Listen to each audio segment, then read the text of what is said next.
Stephen Day is an adjunct professor of international affairs at Rollins College in Winter Park, Florida, specializing in Middle East politics with a focus on Yemen and the Arabian Peninsula. Over the past 2 decades, Dr. Day taught at St. Lawrence University of New York, Indiana University, and Stetson University of Florida. He was designated a specialist in diplomacy and peacemaking by the Fulbright Scholarship Program between 2012 and 2014. He's the author of the 2012 book, Regionalism and Rebellion in Yemen. I apologize for mistaking you, Stephen. I saw the correspondence by email, but please go ahead. No problem. Yes. Yes, I had prepared a longer presentation on the roots of the conflict in Yemen. Nasser let me know this morning that I have 10 minutes, and as a professor, I can say usually I go on and on for an hour, maybe an hour and a half on a topic like this. I plan to primarily focus on internal, local factors that led to the humanitarian disaster in Yemen. Obviously, there are foreign roles in the conflict, and it's a mistake to ignore those, but I'm sure on the panel we'll have a chance to talk about them. My focus is going to be on what I perceive as old patterns of conflict in the country that one can really trace back decades, if not centuries. Certainly those that know Yemeni history and saw the coup that was carried out in 2014 by former President Saleh and the Houthi group. And then as they proceeded to march south towards Aden, saw echoes of what happened in 1994. I know I certainly felt that way at the time. I think likewise one can see echoes of events in Yemen in the 1960s and what has been happening over the last number of years.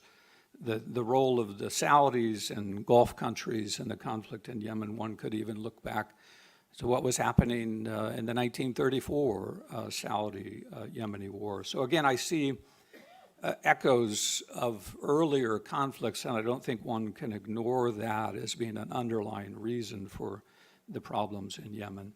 In particular, I will link this issue of patterns of conflict to what happened at the end of the National Dialogue Conference and why there was, first of all, obstruction in the process, but then once the outcomes were reached, that there was an intent on the part, particularly of the Houthis, but also in alliance with Saleh, to prevent the outcomes of the National Dialogue Conference from being implemented. And I think those reasons, again, go back to the underlying patterns of conflict within Yemen. They're really structural issues that I think relate to the question of national unity in a country and the trouble of developing a single authority in a country as remarkable as Yemen, both in terms of the land itself, very unique topographical features, certainly on the Arabian Peninsula, but then also within the population and the fact that over the centuries you really saw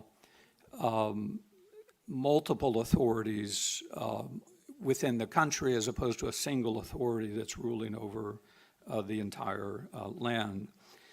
The perspective that I bring to this issue really draws on the research that I did in Yemen back in the 1990s and then continued until today, when I originally started looking at this question of how do central government authorities, in the wake of the unification of Yemen in 1990, relate to local and provincial government authorities around the country.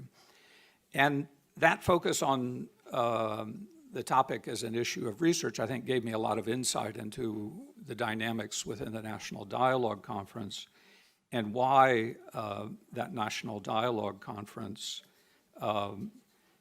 ran into trouble in late 2014 and early 2015 when it came to putting forward a new draft constitution, which was completed, actually, by the end of 2014. And the intent was to present this draft constitution, again, based on the outcomes of the National Dialogue Conference as the way forward for the country.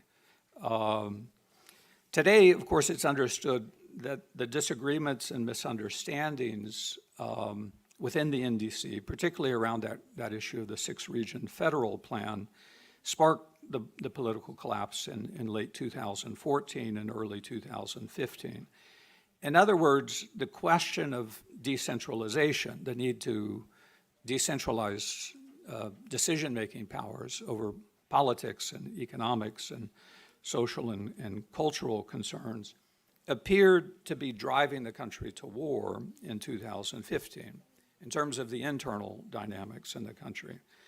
Houthi leaders with moral and material support from President Saleh warned President Hadi was planning to divide and weaken the country through this six-region federal plan. They argued Hadi and his government acted on the basis of foreign interests. There was this idea that there was some ulterior motives in this, namely the GCC countries and the US. The coup against President Hadi, which was completed in January 2015, was ostensibly carried out by Saleh and Houthi forces to prevent implementation of the draft constitution. The six-region federal plan was clearly the most controversial part of that new constitution.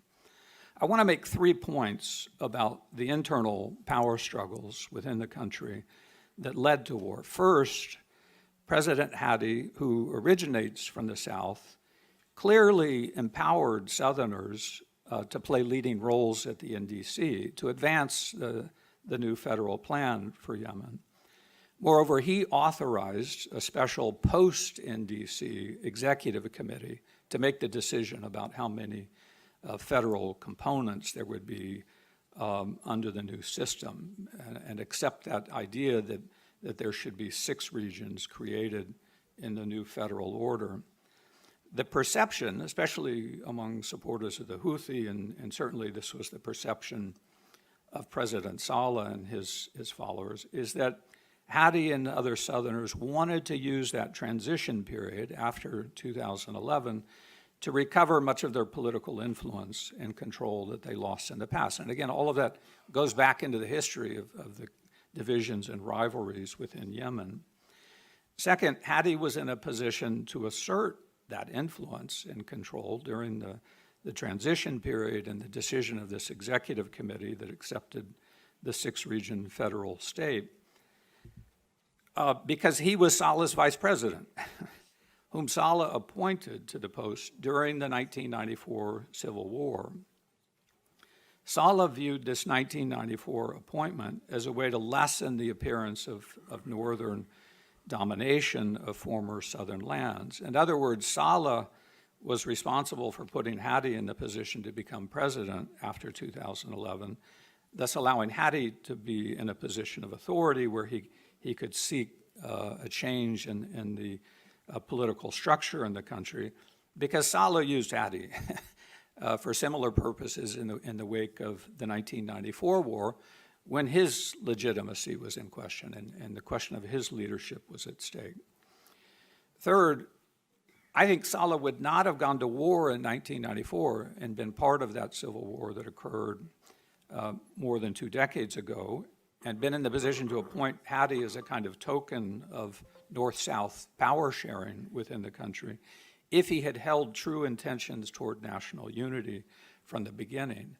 I think there are a lot of mistakes that were made from the beginning of unification that were an underlying problem through those years, the 1990s and the 2000s, leading to that point of crisis in 2011. If he had held true intentions toward national unity in 1990 and not shown interest in building a family dynasty in Yemen, like the old imams who ruled before the 1960s, then things might have turned out very differently over the last 2.5 decades.